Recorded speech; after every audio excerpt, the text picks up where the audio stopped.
pranohin lutjet tona dhe pse vënohet përgjigja.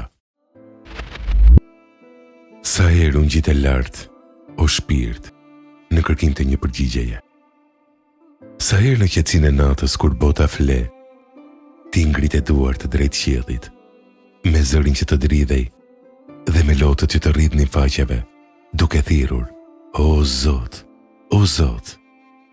Ti kërkove një shërim, një rrugdalje, një dritë në fund të tunelit.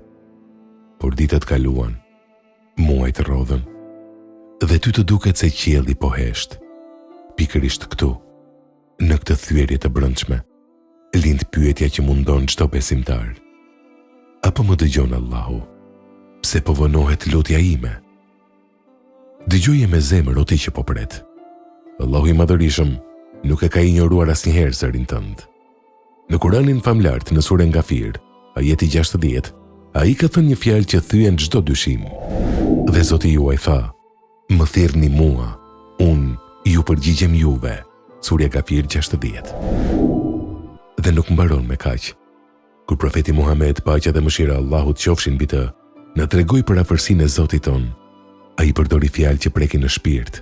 Ai tha: Vërtet, Zoti juaj është i turpshëm dhe bujar. Ati vjen turp prej robit të tij, kur ai ngret duart drejt tij, t'ia kthej ato bosh dhe të zhgënjyera. Ndarja nga kjo botë apo vonesa e përgjigjes nuk do të thotë refuzim. Sa herë që ti thua: O Zot, universi lëviz për ty, por Zoti nuk përgjigjet sipas orës tënde, por sipas diturisë së tij. Pse atëherë po pret?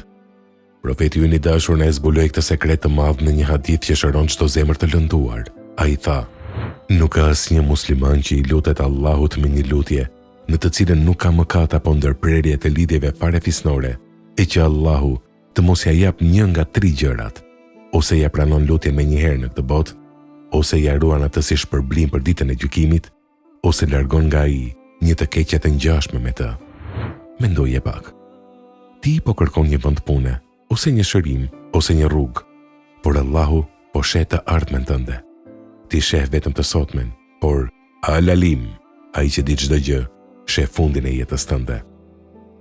Ndoshta ajo që ti kërkon me ngulm sot, do t'ishte shkatrimi yt nesër, kur Allahu të thot: Jo, ai në fakt nuk po të thot, po të mbroj nga diçka që ti nuk e di.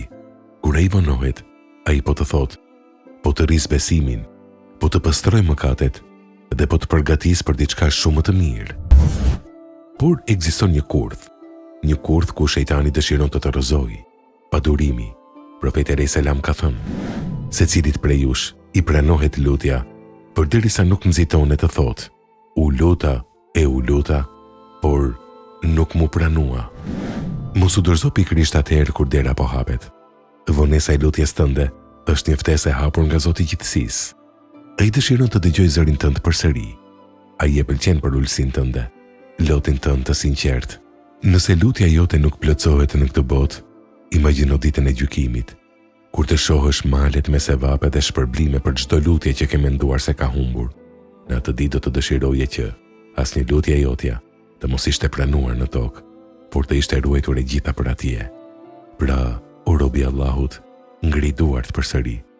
Mos u lodh së trokituri në derën e mëshirës. Ajo derë nuk bllokohet kurrë.